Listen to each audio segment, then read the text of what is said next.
हमारे आज आप लोगों को जिनकी इंतजारी थी, हमारे आज इस समारोह के चीफ गेस्ट थी और वैसे समाज के राष्ट्रीय ब्रिगेडियर के हमारे अध्यक्ष भी हैं और इन्होंने हमारी समाज के लिए, पूरे राजस्थान समाज के लिए संघर्ष किया है। वो आपके बीच में रैनी में पहली बार आए हुए हैं, बहुत बहुत धन्यवाद। और इन्होंने छोटे से एक तहसील में आने का इन्होंने अपना मानस बनाया, इसके लिए भी हम इनको बहुत बहुत साधुवाद बताते हैं। इनका आप उद्बोधन, इसके बाद में हमारा जो भामाशाह है उनका भी हम सम्मान करेंगे। और अभी जाएंगे नहीं है, सीपी साहब जा नहीं रहे, अभी यही है। तो बहुत बहुत धन्यवाद केलाजी भाई साहब। देखो अपना बुजुर्ग है ना,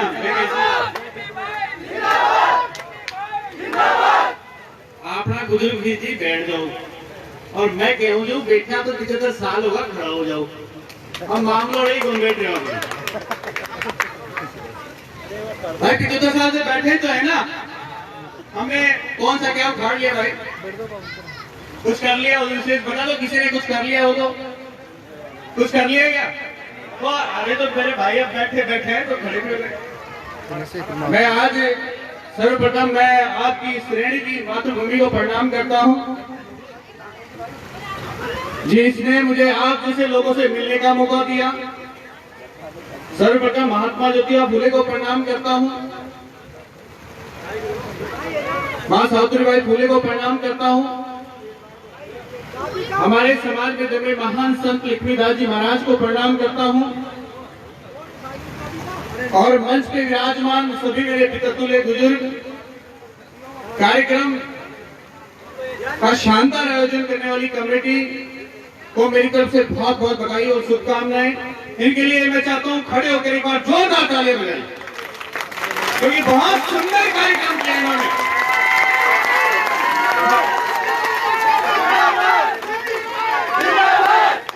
मेरे भाइयों सुनो, मेरे भाइयों सुनिए,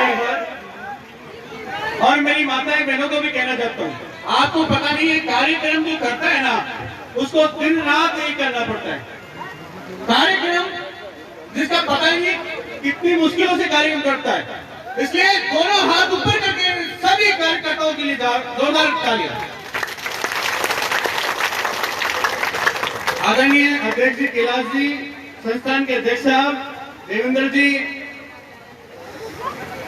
रैनी के हमारे राष्ट्रीय फुले ब्रिगेड के अध्यक्ष हैं रघुवीर जी, हमारे जिला अध्यक्ष जी हैं, मेरे साथ पधारे हैं भगवान साहब जी काल वाले, और सियाराम जी मेरे साथ टहला से पधारे हैं, हमारे फुले ब्रिगेड के अध्यक्ष हैं फूलचंद जी सरपंच साहब, और भी जितने भी साथी हैं यहाँ पे सभी का मैं धन्यवाद करता हूँ। मेरे साथियों, मैं आपसे कहना चाहता हूं, मैं आपका बहुत बहुत धन्यवाद करना चाहता हूं। मैं आपकी मातृशक्ति को बार बार प्रणाम करना चाहता हूं कि जिसने ऐसे बब्बर सिरों को पैदा किया है, जो आज ये बारिश हो रही है लेकिन हिलने डुलने वाले लोग नहीं है। मैं लोगों को पहले की स्थिति ये थी कि थोड़ी सी 2 बूंदा बांध दिया, ये सारे खुद। आज की स्थिति ना दूसरी हो गई, देखो ऊपर से बारिश हो रही है लेकिन आप लोग अपनी जगह हिल नहीं रहे। मैं आपको यही बात समझाने आया हूं, मैं पहली बार रैनी में आया हूं, आप शायद बहुत कम लोग मेरे से परिचित होंगे, लेकिन मैं आपको मेरा परिचय दे देता हूं। मेरा नाम चंद्र प्रकाश सैनी है, मैं छोटे से गांव साईवाड़ से आता हूं। सीपी सैनिक 8 पीट के पूरा कर दिया आजकल, इसलिए मैं आपको इतना कहना चाहता हूं कि बुलंद आवाज के साथ आप लेना सीखिए। जब तक आप अपने हक और अधिकार मांगोगे नहीं तो भैया कोई देगा नहीं, या कोई कुछ नहीं देने वाला। कहीं आप सोच रहे हो कि मिल जाएगा, अभी आप लोगों ने आवाज उठाई, वहां बोल रहे 5 लाख रुपए की घोषणा कर दी साहब, तो मैंने इशारा किया कि नहीं 11 लाख रुपए चाहिए। 75 साल से हम कर क्या रहे हैं बताइए आप? 75 साल से दरिया बिछा रहे हैं, नारे लगा रहे हैं, झंडे लगा रहे हैं, अरे क्या कर लिया हमारे लिए? किसी पार्टी के नेता ने आपके बच्चों को ऐसे कहा, क्या आपको आकर यहाँ बैठे हुए बुजुर्गों से पूछना चाहता हूँ, किसी भी नेता ने आपको आके नहीं कहा कि चल तेरे बेटे को मैं डॉक्टर बना दूं? कहा क्या? अरे कितने आईएएस हैं हमारे यहाँ पे, ये तो पूछता हूं मुझे। अरे क्यों नहीं है? बाबा तो तगड़ी बात कर रहे हैं। इसलिए मैं ये कहना चाहता हूं, अरे अपने खुद के लिए लड़ो, अपने मान सम्मान के लिए लड़ो, अपने स्वाभिमान के लिए लड़ो और अपने लिए खुद के लिए लड़कर विजय हासिल करो। जब तक आप लड़ोगे नहीं, भिड़ोगे नहीं, तब तक जीतोगे नहीं। मैं आपसे पूछना चाहता हूं, मेरे साथ कौन कौन लड़ेगा? आवाज बढ़िए, लड़ोगे, भिड़ोगे, जीतोगे? आपको पता है इसी ताकत के दम पर आज सरकार को हमने दिखा दिया है। 5 भाई बता रहे 5 मांगे, लेकिन मांगे भी 4 ही पूरी हुई है और 4 पूरी ऐसे नहीं हुई है। आप लोग यहां से या खेतों के अंदर से निकलकर वहां राजधानी में जाके झंडा गाड़ दिया और आपने विधानसभा के ऊपर झंडा गाड़ के पूरी दुनिया को बताया कि हम किसी से कमजोर नहीं है। और उसी के बदौलत पूरी दुनिया बार बार कहती है आपको कि यार ये क्या हुआ, ये इतने सारे ऐसे कैसे जाग गए। आज आपको सम्मान पता है कि बताइए, आज बड़े प्यार से पूछते हैं नहीं आपको, क्योंकि वो लोग आपके चक्कर लगाने लग गए। मैं तो मेरी विधानसभा की बात करता हूं। मेरी विधानसभा मुझे कहते थे अरे यार खड़े होते 5-4 हजारों नीचे बैठो, कहीं क्या मिले बनाओगे भाई। अरे हमारी मांगों को उठाने के लिए विधानसभा में है ही कौन? बताइए कोई है क्या विधानसभा में उठाने के लिए? अरे सीएम तो देने वाला होता है, मुख्यमंत्री थोड़ी आवाज उठाता है। मुख्यमंत्री तो देने वाला होता है, ले जाओ जितना चाहिए जाओ। लेने वाला कौन है हमारे पास में? हमारी कोई पैरवी करने वाला है क्या? तो मैं आपसे ये बात समझाने आया हूं, मैं आपको ये बात भी बताने आया हूं कि मेरे भाइयों अब उठो, जागो और अपने आने वाली पीढ़ियों के लिए हर हाल में अपने हक और अधिकारों के लिए लड़ो और भिड़ो और जीतो। जहां जहां के अत्याचार होते हैं वहां अपनी आवाज को बुलंद करना चालू कर दो। आपको कोई नहीं पूछना कि क्या हो रहा है, आपको पता नहीं होगा। 75 साल में कभी हम जयपुर गए थे क्या? तो बहुत 75 साल के नेता आ रहे होंगे हमारे पास में। लेकिन आज आप सोचिएगा, आप तो ये सोच रहे हो सिक्की से नहीं आया है। अरे मुझे मत देखो, मेरे पैरों के छाले देखो मेरे भाई। रात दिन चलते हैं, ना सोने का पता ना खाने का पता। कभी 2-2 4-4 महीने घर पे नहीं पहुंचते हम लोग। सिर्फ और सिर्फ एक ही मकसद है कि हमारी आने वाली पीढ़ियां ये ना कहें कि हमारी जो पीढ़ियां जो पूर्वज थे वो गुलाम पैदा हुए, बल्कि ये कहें कि हमारी बाप दादाओं ने राजस्थान की सरकार को ही पूरे राजस्थान को हिला दिया, जिस वजह से आज हम ऐश कर रहे हैं। ये गर्व होना चाहिए हमारी आने वाली पीढ़ी को। हमारे बेटे पूछते हैं पापा जयपुर जाना है, तो हम भेज पाते हैं क्या? बताओ कितने लोग भेज पाते हैं? 15,000 कुर्सी कहां से भेजेंगे आप बताइए। लेकिन आज आपके लिए हॉस्टल्स बनेंगे, लाइब्रेरियां बनेंगी, और वो किसके दम पर? आपके खुद के दम पर। आप लोग जयपुर गए थे उस समय जब झंडा गाड़ दिया, आपने बता दिया था। आप मेरी एक छोटी सी आवाज पे, ना मैंने कोई आपको पीले चावल बांटे, ना कोई बैनर भेजा, ना कोई ज्ञापन भेजा, लेकिन पूरे हिंदुस्तान से 5 लाख लोगों की संख्या वहां खड़ी हो गई। और हमने पहले कह दिया था सरकार को कि हम लेने आ रहे हैं और ठोक बजा कर लेकर जाएंगे। प्यार से तो ठीक है, वरना मेरा भी लेकर जाएंगे। सरकारों को गुमान था, अरे ये तो भोले वाले लोग हैं, किसान लोग हैं, गरीब तबके के लोग हैं, रात दिन खेती बाड़ी करने वाले लोग हैं, पसीना बहाने वाले लोग हैं, इनको क्या पता कैसे मिलेगा। मेरे साथियों, आपको पता नहीं होगा, वो रात आज भी मुझे मंजर की जैसे याद आती है।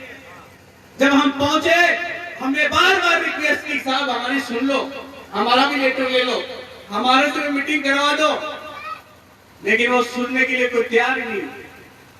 लाखों लोग क्या जवाब दे, वो एक्शन ही लेने के लिए तैयार नहीं।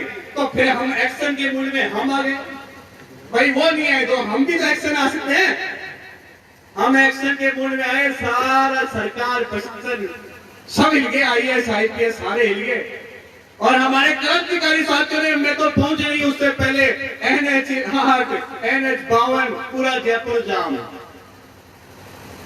सरकार ने सोचा, प्रशासन ने सोचा कि ये क्या मामला है, अरे ये क्या आगे, कहां से आगे भाई, इतने सारे लोग रात को 12 बजे कहां से आगे। मेरे साथियों, आपके दम पर वो NH 8 घंटे इतिहास में पहली बार हुआ है, जयपुर जाम पहली बार हुआ है, और वो जाम आपके दम पर हुआ है, वो भी इतिहास में पहली बार। लाठी बाटे डंडे हुए,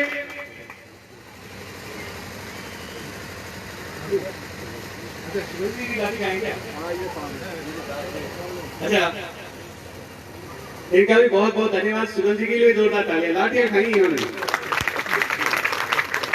मेरे साथियों, लाठी वाठी डंडे हुए, हमें उठा उठा के जेल में डाल दिया गया। हम डरे नहीं, बल्कि हमारे हक और अधिकारों की मांग करते रहे। वो कहेंगे आपको छोड़ देते हैं, आप घर जाओ, मैं जाने वाले नहीं है, लेके जाएंगे, हमारे घर वाले ठोकेंगे नहीं, बड़े बड़े नेतागिरी कर रहे हो। क्यों नहीं बाबा, घरान तो बापू इंतजार कर रहे कि ले तो आवा कुछ। आप सोचिए, उन्होंने हमें जेसी कर दिया, जेल चले गए, लेकिन जेल में भी जाकर हमने तो कहा कि अनशन में बैठेंगे, कुछ देख के भेजो, वहां भी हम बैठने के लिए तैयार हो गए। हमारे भाई को लोगों को पूछा, मेरे डर तो नहीं लग रहा, बोले सीपी साहब जान दे देंगे, जान, लेकिन पीछे नहीं हटेंगे। हमारे शरीर का एक एक कतरा इस आने वाली पीढ़ी को, कौम को कुर्बान है, लेकिन हम कुछ लेकर जाएंगे, लेकिन घर नहीं जाएंगे। जब तक कुछ मिलेगा नहीं, तब तक घर नहीं जाएंगे। और साथियों, उसी के दम पर सरकार के 3-3 मंत्री आते हैं और मंत्रणा होती है, और 5 मांगे आपकी पूरी हो जाती है। उसमें से 5 में से 4 तो आपकी मांग ली है, बाकी एक और मनवा देंगे। लेकिन निश्चित रहिए, 11 सूत्रीय मांगे रखी है हमने, टोटल 11। अगर हमने 11 मना ली ना, तो अपना टाबरा S औरों के लोग कर रहे हैं, औरों के बच्चे कलेक्टर बन जावे, SP बन जावे, थानादार बन जावे। आप लोग कोई थानादार आयोगे, LGM आयोगे? अरे क्यों नहीं आया? क्योंकि हमने तो दरिया बिछाई है 75 साल में। कोई आता है, वो कहता है भाई बढ़ जाओ। आज आपने पहली बार मांग की कि नहीं 5 नहीं 11 चाहिए। देना पड़ा कि नहीं देना पड़ा? देना पड़ा कि नहीं देना पड़ा? अरे बुलंद आवाज में करो यार, आपकी आवाज कौन सुनेगा यार? आप कह रहे हो मंडी चाहिए, मैं कह रहा हूं कल बैठो, मंडी कल आ जाएगी। अरे मांगने की हिम्मत तो करो यार। और मैं कह रहा हूं तुम मंडी की बात करते हो, मंडी का बाप भी इधर ही आ जाएगा। आपके पास बहुत बड़ी ताकत है, और वो ताकत है वोट। सबको वोट चाहिए, तो उसको कह दो कि भैया मंडी ला के देगा तो सुन ले, तू बेड़ा पार, नहीं तो हम इधर तेरे चक्कर डाल। मांगना सीखो, जब तक मांगोगे नहीं तब तक कुछ मिलेगा नहीं। मेरे साथियों, याद रखना, मेरी माताएं बहने बैठी हैं, हम एक मालन के खून है, और हमारी माँ जब वो खेत में सुला देती थी, मुझे आज भी याद है, मेरी माँ नाके मोड़ती थी, वो खेत में छोड़ी चली जाती थी। वो दूध की प्यास, भूख लगती थी, कोई सुनाई नहीं देता था, तो मैं जोर जोर से चिल्लाता था। आप भी चिल्लाए होंगे जब वो जाके दूध पिलाती थी। तो मेरा कहने का मतलब है कि माँ जब दूध पिलाती है, जब हम रोते हैं, चिल्लाते हैं। इसलिए आप लोग बुलंद आवाज के साथ आवाज उठाना चालू करें। मेरे साथियों, मैं आपको विश्वास दिलाता हूँ, मैं आपको यहाँ रेडी में विश्वास दिला के जाता हूँ, आपके मान सम्मान के लिए, आपके स्वाभिमान के लिए, आपके आने वाली पीढ़ियों के लिए, मेरे खून का एक एक कतरा आपके नाम है। जरूरत पड़े जभी ले लेना, लेकिन आपके मान सम्मान को कभी झुकने नहीं दूंगा, चाहे इसके लिए गर्दन काटनी पड़े या कटवानी पड़े। पीछे नहीं हटेंगे हम लोग। और मेरे साथियों, मैं तो आज आपकी रेणी में आकर अपने आप को धन्यवाद करता हूं। धन्य हो गया ऐसी माताओं को देखकर, ऐसी बहनों को देखकर, ऐसे पिताओं को देखकर कि इतनी बारिश में भी आप लोग डट रहे हैं और जबरदस्त उत्साह के साथ डट रहे हैं। मेरे साथियों, एक बात और याद रखना, मैं आपसे हाथ जोड़ के निवेदन करना चाहूंगा, मेरे जैसे हजारों सीपी सैनिक इस कौम के लिए कुर्बान होना चाहते हैं, आपके हक और अधिकारों के लिए लड़ना चाहते हैं, भिड़ना चाहते हैं, लेकिन आप सब लोग उनको सपोर्ट कीजिए, उनका मनोबल मत गिराइए, बल्कि उनको पूरे जोश के साथ आगे बढ़ाइए। क्योंकि याद रखना, हम किसी बाहरी दुश्मन से तो लड़ सकते हैं, लेकिन जब हमारा ही भाई हमारे से लड़ता है तो जो समझदार होता है वो लड़ नहीं पाता है, बल्कि उसको पीछे होना पड़ता है, क्योंकि उसको पता है कि मैं मेरे आदमी से लड़ूंगा तो नुकसान मेरा ही होने वाला है। आज ये सुंदर कार्यक्रम कर रहे हो, आप ये मत सोचना कि ये क्या कर रहे हैं, ये आपके ही लिए ये 2 हॉस्टल्स बन रहे हैं। आज ये यहाँ के अध्यक्ष हैं डॉक्टर साहब, बड़ी मेहनत के साथ काम कर रहे हैं। यह हर एक युवा की जिम्मेदारी है कि हम इसको मनोबल को बढ़ाएं। आप इनका मनोबल बढ़ाएंगे, लोग आपको याद करेंगे। आज भी कोई परमानेंट लाइसेंस है क्या किसी का? इधर किसी का परमानेंट लाइसेंस है क्या?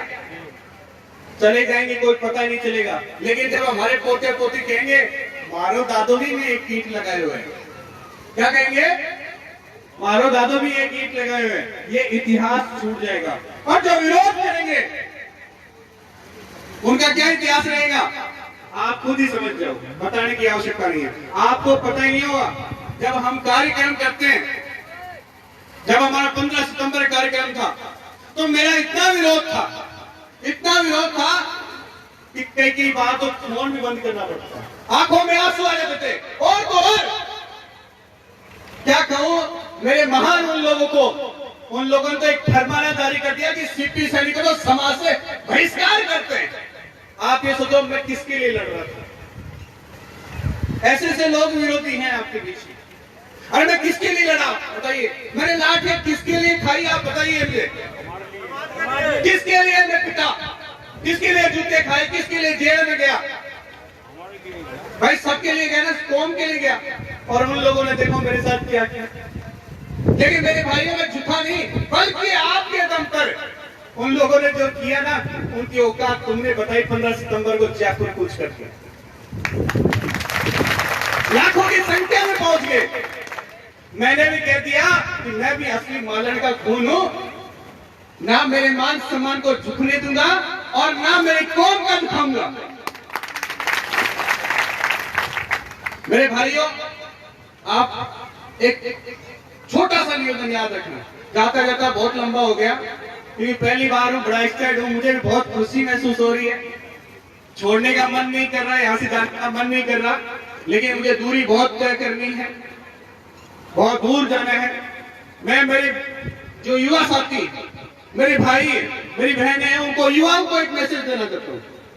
आपके पास में एक बहुत बड़ा प्लेटफॉर्म है, वो प्लेटफॉर्म है सोशल मीडिया। ये दुनिया की सबसे पावरफुल वेपन है, दुनिया के सबसे बड़ा हथियार है। इसको सही ढंग से यूज करना चालू करें। आप जुड़े, सच्ची खबर को समझें, क्योंकि आपके पास में जो कुछ आता है उसको आगे किस मदद से सही ढंग से आप मुझे भी सर्च कर सकते हैं चंद्रप्रकाश सैनी के नाम से, फेसबुक, ट्विटर, यूट्यूब कहीं से भी। लेकिन इसको सही ढंग से सही न्यूज समझे आप। जब तक आपके पास सही न्यूज नहीं आएगी तब तक आप ऐसे ही घूम रहे होते रहेंगे। फुटबॉल होता नहीं, फुटबॉल इधर पटेंगे तो जाता जाता कोई भी लात मार देता है। इसलिए इधर उधर भागने की आवश्यकता नहीं है, मजबूती के साथ में डटे रहो और दुनिया को ये बताते रहो कि हम कमजोर नहीं है और हमारे हक और अधिकार चाहिए। तुम प्यार से दे दो तो ठीक हो, वरना ठोक बजा कर लेके जाएंगे। ये जागरूक होकर रहना चाहिए और बुलंद आवाज के साथ आपकी आवाज होनी चाहिए। याद रखना, कोई सुनवाई नहीं देता, वहाँ बहरे हो चुके लोग वो सुनते नहीं है।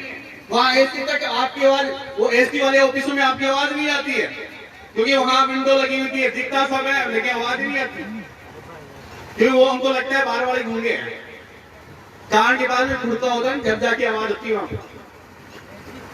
तो इसलिए मेरे युवा साथी, मैं आपको कहना चाहता हूँ स्पेशल तौर पे कि ड्रीम बनाइए। आप कोई भी ड्रीम बनाओ, कैसा भी ड्रीम बनाओ, पढ़ना है तो पढ़ो ही। हमें उस पढ़ाई में झंडे गाड़ने हैं। आपको किसी भी कंपनी से फाइट करना, आपको किसी फाइट करना है, कलेक्टर बनना है तो पढ़ो ही। आपको पढ़ना ही है, दुनिया की कोई ताकत नहीं रोक सकती। आपको आरएस बनना है तो पढ़ो ही, आपको कोई नहीं रोक सकता। क्योंकि आप जब तक अपना गोल बनाओगे नहीं, जब तक आप कुछ बनोगे नहीं, और आप नहीं बनोगे तो ये कौम का भला होगा नहीं, कुछ भला नहीं होने वाला। मैं ये चाहता हूं कि अगली बार जब भी मौका मिले मुझे, तो यहाँ 2-4 आरएस बनने चाहिए, 2-4 आईएएस बनने चाहिए। वो जब बनेंगे तब आप सारी चीजें छोड़कर अपने फील्ड पर फोकस करेंगे। याद रखना, दुनिया में इम्पॉसिबल शब्द नहीं है। कोई ये सोचो कि भाई मार के तो पीछे कौन है, कड़ी तो पढ़ूंगा, ऐसा कुछ नहीं है। मैं एक बहुत गरीब फैमिली से आता हूं, मेरे घर में व्यवस्था ही नहीं है, मैं बहुत गरीब परिवार और किसान का बेटा हूं। लेकिन जब मैंने ये सोचा कि राजस्थान की राजधानी में जाकर मेरी कौम का झंडा गाड़ना है, तो मैंने गाड़ा नहीं था, बताइए गाड़ा नहीं गाड़ा, अकेला निकला था, आज लाखों का कारवां निकल गया। लोग विश्वास करते हैं मेरी जुबान पे, और ठोक कर बोलता हूं कि ये करना है तो करेंगे, दुनिया की कोई ताकत रोक नहीं सकती। दुनिया में बहुत सारे लोग अवरोध आएंगे, बड़े बड़े अवरोध लगा देंगे बैरिकेड, उनसे कोई फर्क नहीं है, और इतनी ताकत होनी चाहिए ऊपर कूद के जाने की। इसलिए मेरी युवा साथियों में आपको एक छोटा सा मैसेज है, और मेरी बहनों को भी आपको है, आप पढ़ो, आपको पढ़ना है तो पढ़ो, ताकि ये ऊपर वाले बैठे हैं ना जो लोग, दो गलत लगड़ा लेके और आपके घर पे माला पहनाने जाए, आपके घर पे माला पहनाने जाए, और मेरे जैसे लोग भी लाइन में लगे नहीं कि यार भाई रमेश को कद नंबर आसी, ये कलेक्टर बन गो भाई जी, नंबर गवासी। इसलिए मेरे साथियों, पढ़ते टाइम में एक जरूर बात याद रखना कि आपके पिताजी जब बाहर जाएं, ये बात नोट कर लेना, दिमाग में बैठा लेना कि आप क्यों पढ़ रहे हो। पढ़ाई नहीं कर रहे, पढ़ का मतलब पढ़ाई नहीं कर रहे, पढ़ने का मतलब है कि आप जब पिताजी बाहर जाएं और गांव में जब निकले तो मूंछों पे 2 ताव दें और थप्पी मार मार के बोले कि मारा फलाना को छोड़ो, को बाप जा रहे हो, पढ़ाओ, होगा नहीं होगा आपको, ये होती है पढ़ाई। और वो जब होगा जब तुम्हारे पास में 10-20 पुलिस की गाड़ियां चू करते हुए आपको लेकर आएगी, आप कलेक्टर होंगे, तब आपका बापू मुझे ताव मार कर कहेगा कि फलाना को छोरा को बाप जा रहे हो। ये सोच कर पढ़ो आप, और बहनों आप भी यही सोच कर पढ़ना कि मेरी माँ बड़े गर्व के साथ कहेगी फलाना की छोरी है यार। ये पढ़ने का तरीका होता है। मुझे बहुत सारे लोगों ने आरोप करते, आरोप पता नहीं क्या आरोप लगाते हैं, मैं ध्यान नहीं देता, मुझे मतलब ही नहीं है उनसे। मुझे कल परसों एक वीडियो देखी, वो पता नहीं मेरे लिए क्या क्या बोल रहे हैं। अरे अपना क्या मतलब है यार भाई, मुझे मेरा काम करना है, आपकी मजाक बनाए कोई जगह पढ़े वो कलेक्टर बन देंगे तो उसको ड्रीम बनाओ कि हाँ मैं पढ़ूंगा, हर हाल में पढ़ूंगा। जब तक तुम पढ़ोगे नहीं, हमारा कुछ नहीं होने वाला। मैं आपका फिर एक बार इस श्रेणी की पावन धरा को बहुत बहुत धन्यवाद करता हूं, और 3 नारों के साथ समर्थन दीजिए। हम हमारा हक मांगते। यहाँ तो भाई एक गाजर टमाटर में बड़ी मुश्किल से बिकेगा, इस पर सुन लियो, ऐसा तो कुछ नहीं मिलेगा। बुलंद आवाज होना चाहिए। अरे मैं धारता हूं आपके लिए, मुझे शर्म आ रही है नारे लगाते हुए, तो आपको किस बात की शर्म? जब तक बोलोगे नहीं तब तक कुछ बिकेगा नहीं, आपको मिलेगा भी नहीं। तो बुलंद आवाज के साथ बोलिए, हम हमारा हक मांगते। ये आपसे ज्यादा आवाज तो माताओं बहनों की आ रही है, वो दोनों ऊपर हाथ खड़ा करके बोल रही है। उनको गर्व है कि मारा छोरा और मारा छोरी तानी लड़ रही हो, सीपी बाने पतोगी और सीपी मारा छोरा छोरी तानी लड़ रही है। लेकिन अभी तक इधर के जो बाबा हो रहे हैं कि भाई 2 मिनट में भाषण देर पार हो जाएगा है। मैं मारा सापा का शौक नहीं है, मुझे 1% न मारा चाहिए, न छापा चाहिए, न कोई और कुछ चाहिए। अपने को जरूरत नहीं है मारा सापा फोटो पक्की, आप लोग मान सम्मान करते इसलिए पहन लेता हूँ, बाकी तो अपने को जरूरत ही नहीं है। शिद्दत के साथ मेहनत करता हूँ, काम करता हूँ, अपना भी आप लोग पहनाओगे तो बुलंद आवाज होनी चाहिए। अभी बैठे थे ना, जैसे आपने बुलंद आवाज किया, नहीं 11 तो 11 ही किए। आपकी बात जाने के बाद मंडी तो भैया मंडी, वरना दुकानदारी गई गई। अपन गरीब वर्ग नहीं छाने वाले लोग, तो बुलंद आवाज के साथ होना चाहिए, हम हमारा हक मांगते, हम हमारा हक मांगते, हम हमारा हक मांगते। अब आप इस नारे का भी मतलब समझिए। ये नारा मैं आपको इसलिए बार बार याद दिलाता हूं कि आप किसी से भीख नहीं मांग रहे, आप इस सरकारों को टैक्स पे टैक्स देते हो, हर चीज का। आप एक कमीज पहनते हो बाबा और तोले रख के इनको भी टैक्स दे रहा है। अरे माता जी, छोटा बच्चा होता है वो भी टैक्स देता है। आप सोचिए पेट्रोल क्या भाव होता है, पता है क्या आपको? इस समय शायद 34 रुपए लीटर होगा, लेकिन ओरिजिनल में आपको क्या भाव मिलता है भाई? कितने रुपए किलो? 110 रुपए लीटर। बाकी का पैसा कौन खा गया भाई? अरे कौन सी सरकार सरकार सरकार होती है? अरे वही खा गए जो खाना चाहते हैं, वही खा गए जो खाना जानते हैं। इसलिए मेरे भाइयों, आपने कभी कुछ मांगा ही नहीं तो देगा कौन? अरे सुविधा मांगो आप। हमें सरकारों कहोगी भैया औरों को स्कॉलरशिप मिलती है तो हमें भी स्कॉलरशिप चाहिए। भाई हमारे बाप तो सारा दिन काम ही करते रहेंगे क्या? औरों को जब कहां विदेशों में जाते हैं पढ़ने के लिए, हमारे को भी चाहिए ना स्कॉलरशिप। तो इसलिए सरकारों से हम भीख नहीं मांगते, अपने टैक्स बढ़ाए उसके बदले में सुविधा मांग रहे हैं। वोट पे वोट दिया है इसलिए सुविधा मांग रहे हैं। हर 5 साल में वोट पे वोट देते रहते हैं, लेकिन कोई पूछता ही नहीं है। टैक्स पे टैक्स देते रहते हैं। और इस देश के नागरिक भी हम तो बताओ, इस देश के है ना, तो फिर सुविधाएं क्यों भाई? सुविधाएं क्यों नहीं मिल रही? भेदभाव किस बात का है? ये बात आप स्पष्ट समझिए।